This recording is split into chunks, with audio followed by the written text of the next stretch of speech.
How to see who follows you on Facebook. So all you have to do is to go here to your Facebook application here, and it will lead you to your homepage, right?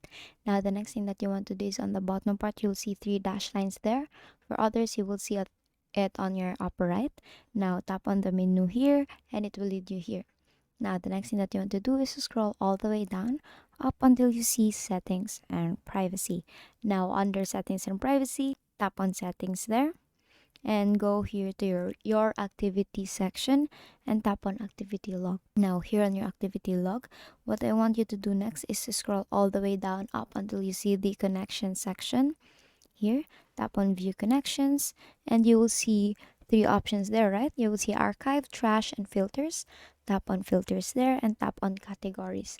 Now under category, tap on followers here, and here you will see who follows you on Facebook. And basically that is how you see who follows you on Facebook. And that is all for today. If this video helped you, please give some thumbs up and subscribe to our YouTube channel for more tutorials. Thank you for watching.